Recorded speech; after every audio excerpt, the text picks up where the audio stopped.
un kibbutz en Ouais. Israël en avril 1993, mais aujourd'hui nous allons revenir pas mal d'années avant, dans le passé.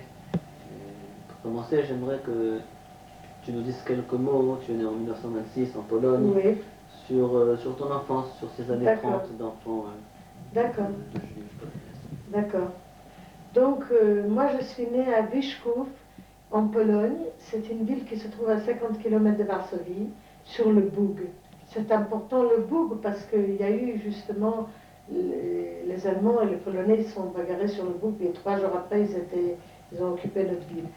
Mais donc, j'étais d'une famille assez dati, assez croyante. Mon père était raciste de guerre et j'avais des sœurs, un frère et puis j'avais beaucoup d'amour dans la maison. Mais il faut dire que j'ai malgré tout un mauvais souvenir de mon enfance à cause de l'antisémitisme en Pologne. Très souvent, ils cassaient les vitres, ils écrivaient de ne pas acheter chez les juifs, et sales juifs par exemple. Et comme enfant, on ressent ça très mal parce qu'on sent on est persécuté, qu'on n'est pas comme tout le monde. On a un genre de complexe.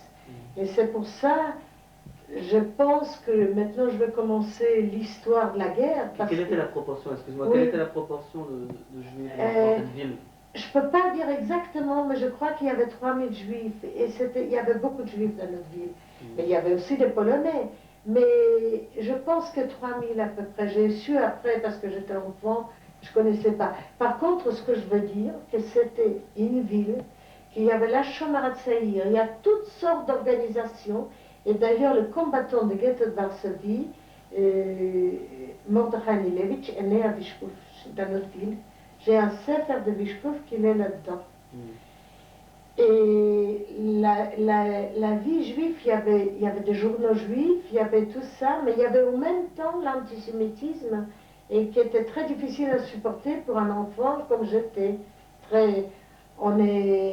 C'est comme ça, mais je ne vais pas trop m'attarder parce que le sujet c'est la Shoah.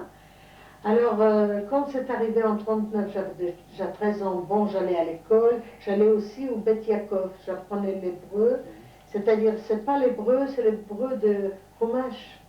Et c'est pour ça que c'était plus facilement d'apprendre maintenant. Et en 1939, quand il y a eu la guerre, dès le premier jour, on a bombardé notre ville. Et le troisième jour, il y avait 3 jours à peu près le troisième jour, ils étaient déjà chez nous.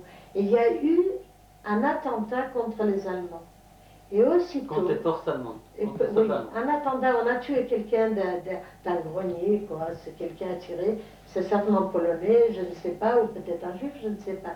Et tout de suite, les Allemands, ils ont ramassé tous les hommes.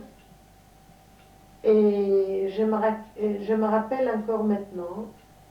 Et ils ont ramassé les hommes, mais il faut dire avant toute chose, quand ils ont bombardé, je me suis cachée, j'étais cachée avec mon père, j'ai vu brûler notre maison, et mon père, il avait un moulin à sarrasin, la cache qu'on fait. Vous savez, c'est un sarrasin. Oui. Et alors, on s'est caché dans une autre maison en face. Il y avait là un cousin qui a reçu un genre de charpenel, je ne sais pas comment on appelle ça, un éclat d'obus. Un éclat d'obus. Et son père, il est allé chercher des secours chez les Allemands. Et puis les Allemands, ils l'ont tué sur place. Bon, après, bien sûr, son fils, il est mort. Mais mon père, ils ont commencé à ramasser les hommes. Et mon père, je me rappelle encore maintenant, il avait une barbe et tout. Et il fallait que je me lève pas les talons, la pointe des pieds. La pointe des pieds, pour l'embrasser. Et je sens encore maintenant sa barbe. Et papa, quand est-ce que je te reverrai? Et il est parti, et j'ai su plus tard, pour les amis vivant dans un trou, on a jeté des grenades, ils sont tous péris. Bien sûr, parmi les gens de Vyshkov, il y avait toutes sortes qui sont arrivés à passer le pont et aller à Yado, aller ailleurs. Mais moi, je raconte mon histoire. On est resté avec toute une famille qui avait surtout des femmes et des enfants. Et on nous a fait partir de notre ville. Notre ville était complètement presque rasée. On est parti à Pultusk, à 50 km de Vyshkov. Et en arrivant là-bas, on a vécu à peu près 2 mois. Et on ne savait pas encore les atrocités vraiment des Allemands. Mais enfin, c'était pas facile. Il n'y avait plus à manger, il y avait ceci, cela. L'oncle et la tante. Pultusk. On était en famille. Ma mère était déjà morte. Elle est morte, j'avais 8 ans. Elle est morte de maladie. Pas la même chose, elle avait une pleurésie. Et j'étais avec mes 2 sœurs, parce que mes 2 sœurs et moi et des cousines, et on était tous là-bas à Vyshkov. Et après 2 mois, on nous a tous fait sortir de là-bas, et on nous a envoyés à pied, on a marché peut-être... les Allemands, pardon, excusez-moi.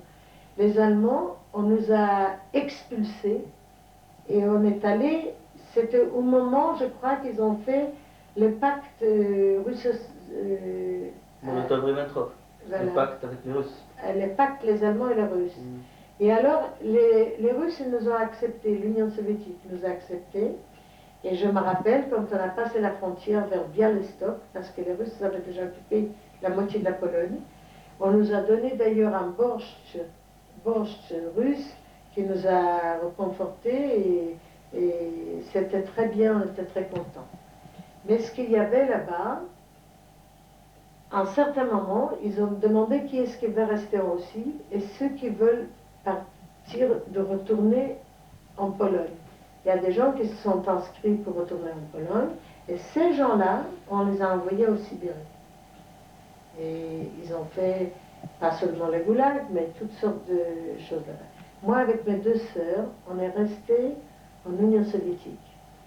Moi, j'allais à l'école. D'ailleurs, je portais une cravate rouge. Je suis devenue pionnière, c'est-à-dire j'ai appris l'école et jeunesse communiste. Et puis ma sœur, elle disait tout le temps, attention, la petite elle rentre, il ne faut pas parler du mal de l'Union soviétique. J'étais assez pour, parce qu'ils m'ont sauvé la vie. Et puis dans les écoles, c'était notre Staline et tout ça. Et 2 ans après, donc en 41, moi, je n'ai pas travaillé, ma sœur, elle a travaillé, ma deuxième sœur aussi, comme couturière, et moi, j'étais à l'école, j'apprenais le russe et tout. Et en 41, la même histoire qui se répète, les Allemands, et on est resté à Minsk. Minsk, c'est la Biélorussie, c'est la Russie blanche. Et là-bas, ma sœur a travaillé, moi, j'allais à l'école, et en 41, les Allemands, ça durait 3 ou 5 jours, pas plus. Ils ont envahi Minsk, bombardement, tout ça. Dans le bombardement, j'ai perdu une sœur. Et jusqu'à maintenant, je ne sais pas comment elle est morte, ou si elle est morte, et si par hasard elle est restée vivante. J'ai essayé de chercher, mais je n'ai jamais trouvé de traces. Bon. Donc, je suis restée avec une sœur et des cousines, une grande, beaucoup plus grande, 8 ans de plus que moi, parce qu'on avait 4 ans d'écart avec les autres. Et alors, quand les Allemands ils sont rentrés, nous, on est allé à Kapule. Pourquoi? Parce que la cousine était mariée avec quelqu'un qui était d'origine. Kapule, c'était un petit village, un village où Mendele Mocher-Sforim était né. Mais vous avez entendu parler de l'écrivain. Et là-bas, je précise ça, vous verrez pourquoi, c'est un genre de petit pays avec des descentes et des montées, comment on dit ça? Des collines. Des collines, voilà. Des collines. Et il y avait, en haut de la colline, il y avait la synagogue. Alors, quand on est arrivé là, il n'y avait pas encore les ghettos, mais on est arrivé dans la famille, justement, de ma cousine. Et aussitôt, vers 42, ça c'était... C'est en 41 que ça a commencé la guerre, oui. Et vers le 40... Fin 41, 42, je ne peux pas dire les dates, j'étais quand même très jeune, j'avais 15 ans, même pas, 13-15 ans. Et là, ils ont commencé à faire le ghetto. Donc, ils ont séparé un ghetto. Vous savez ce que c'est un ghetto? On était parti dans un genre de quartier, on ne pouvait plus sortir. Donc, il y avait des gens qui travaillaient en dehors du ghetto, et il y avait des gens qui restaient dans le ghetto. Et alors là, il y avait la première ruse qui a commencé par les Allemands. Ils ont dit qu'il fallait s'inscrire pour avoir des tickets de rationnement de pain. Sinon, on ne pourra pas manger de pain. Ma sœur, elle voulait absolument m'inscrire parce qu'elle travaillait, elle avait son pain. Elle voulait m'inscrire. J'ai dit, écoute, je préfère ne pas manger, mais tu ne m'inscris pas. Je ne sais pas pourquoi, mais on aurait dit que j'avais un pressentiment.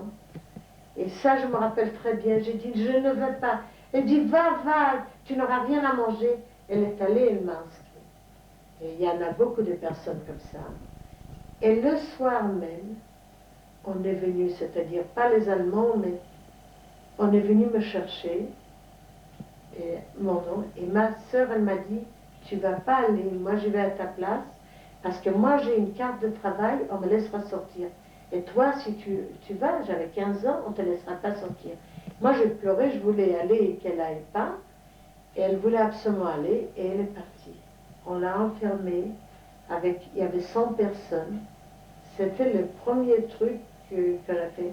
Moi, je sais, je suis restée devant les grillages, que je voulais rentrer avec elle. On ne m'a pas laissé. On m'a dit que je m'en aille.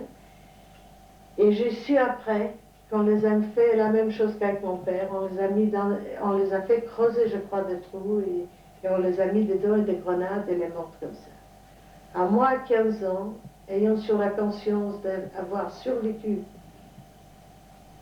à cause, c'est-à-dire c'est moi qui devais mourir, et elle est morte, alors j'ai porté ce poids toute ma vie.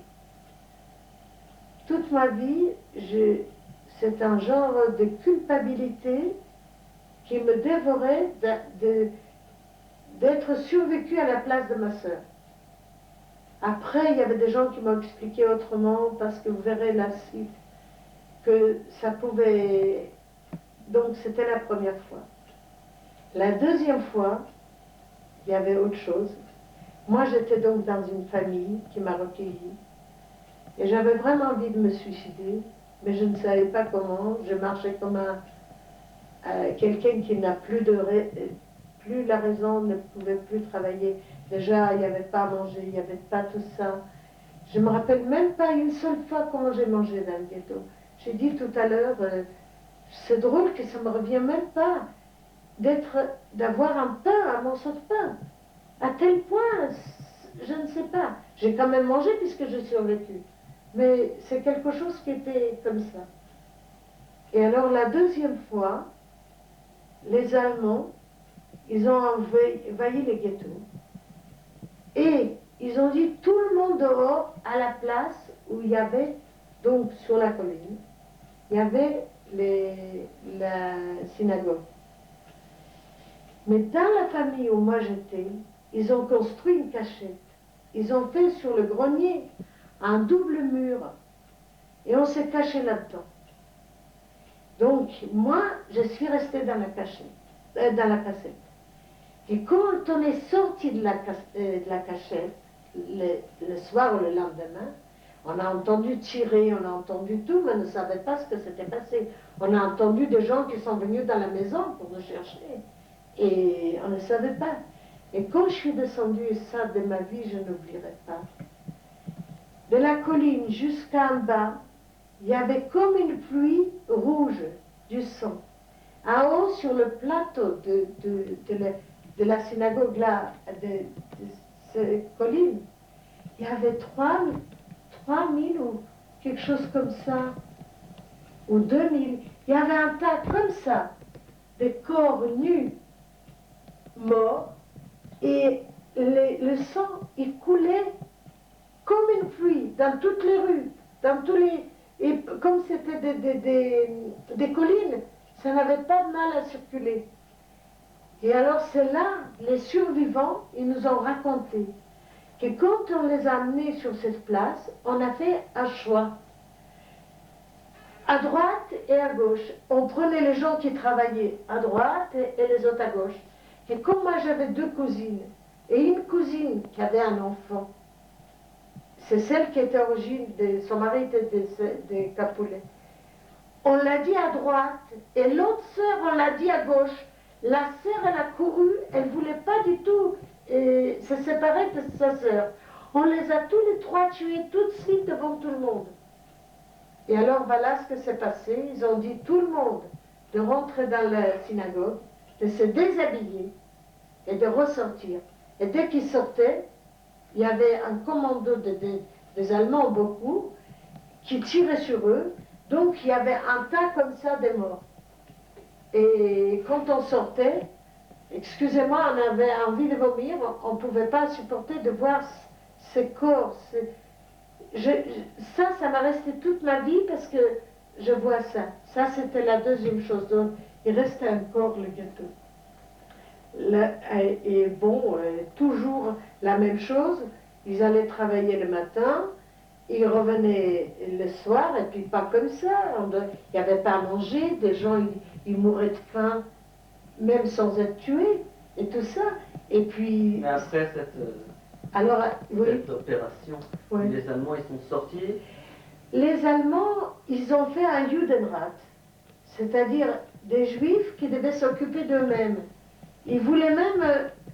c'est tout juste.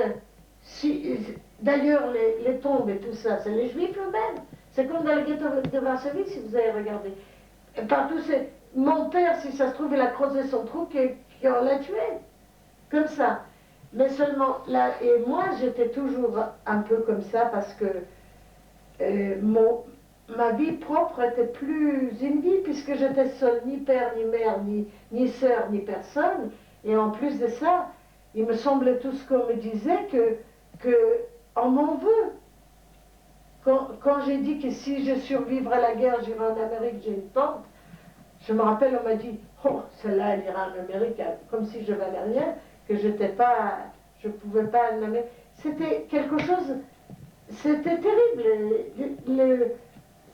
On n'était pas des êtres humains, on était comme des numéros, on ne peut pas dire, on ne peut même pas expliquer.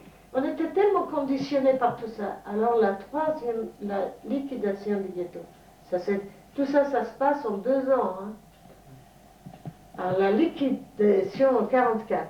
42, ah non, attendez. Non, en 42. En 42.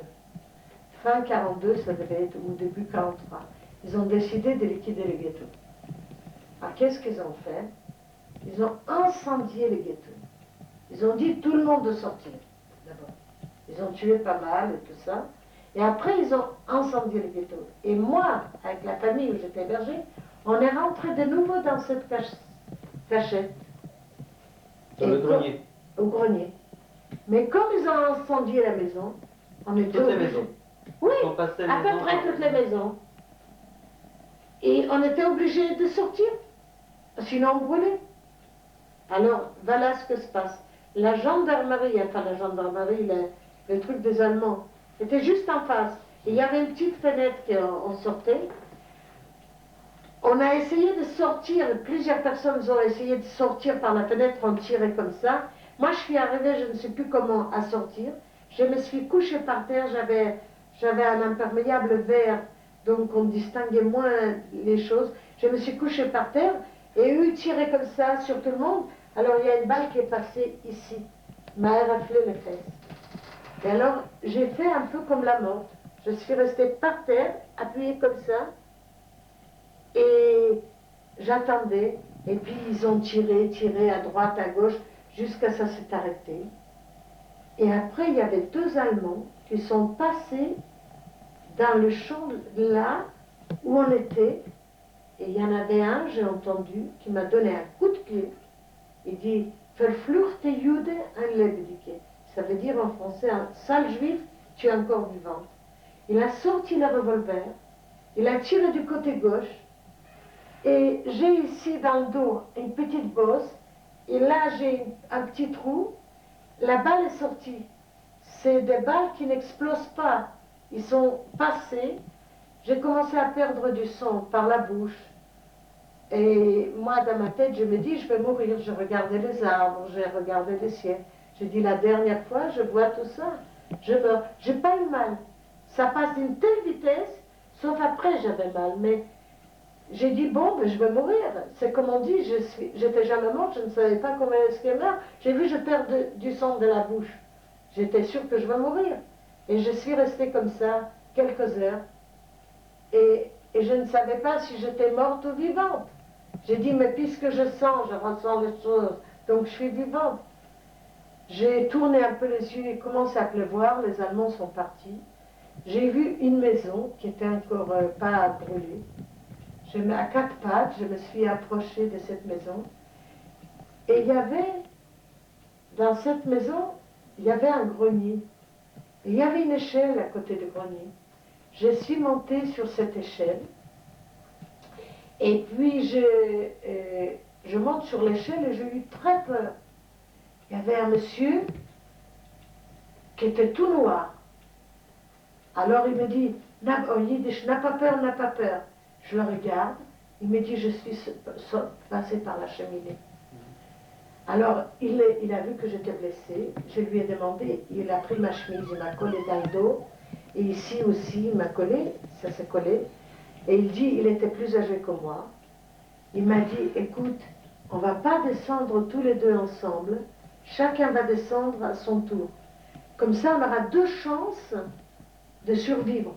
Si on te prend toi, peut-être moi j'échapperai, sinon c'est le contraire. Alors il me dit, si tu veux, va avant moi. Alors je suis descendue.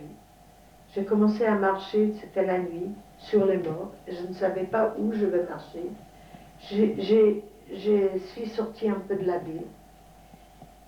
3 jours j'ai traîné jusqu'à j'ai trouvé les partisans. Il y avait un moment où il y avait des Biélorusses, des Russes blancs.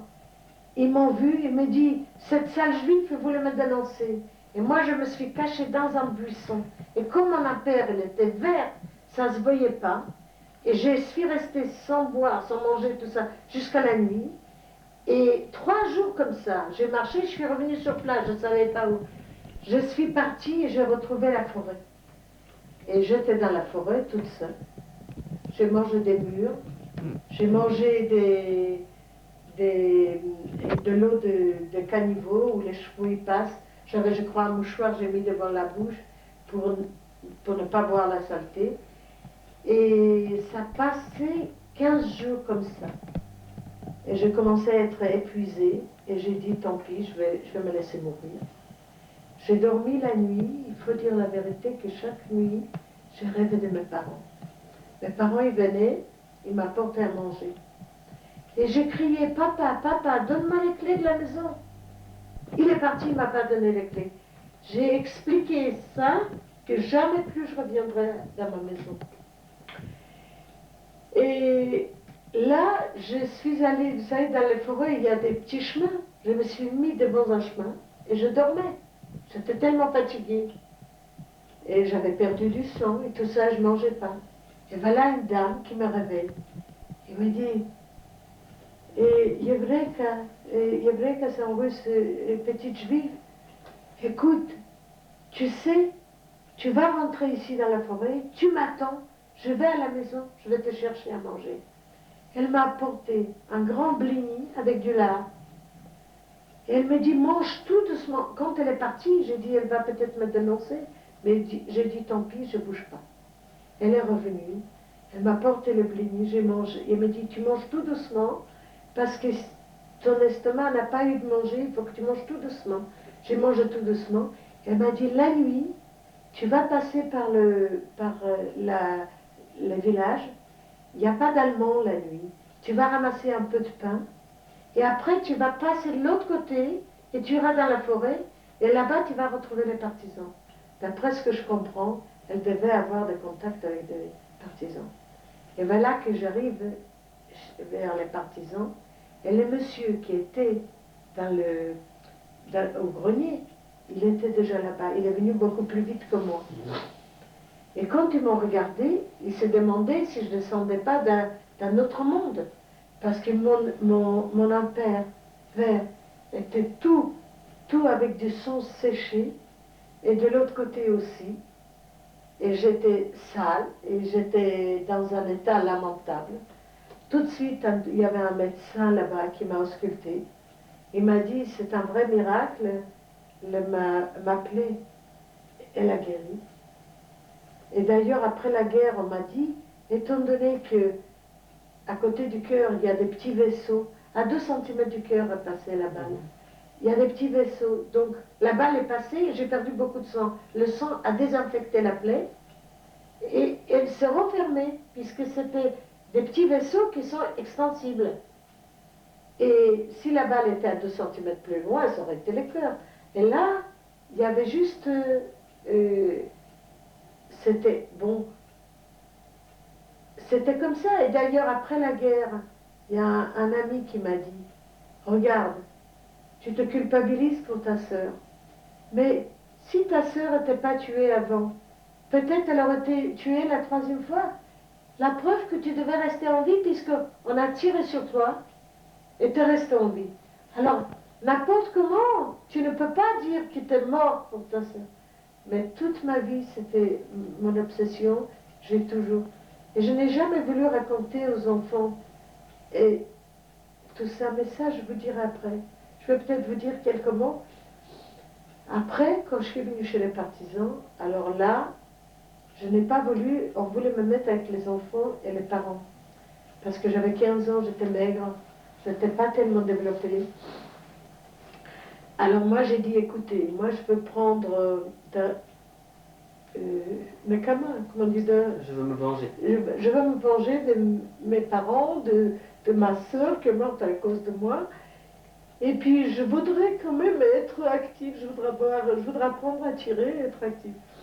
Alors au début, ils n'ont pas voulu, ils m'ont dit non, non, et ceci. J'ai dit, vous savez, vous allez m'amener devant le responsable de l'Otriade. L'Otriade, c'est le groupe des... Et je lui ai dit, écoutez, ou vous me prenez avec les combattants, ou sinon je ne sais pas ce que je ferai. Ma seule vie, c'est de me venger, c'est tout. Il a accepté quand même. Alors j'ai eu certaines choses, mais enfin, c'était pas, je n'ai jamais tué un Allemand, mais j'ai fait des choses quand même. Je suis allée souvent avec des gens pour les aider, des fois toutes sortes de choses que faisaient les partisans.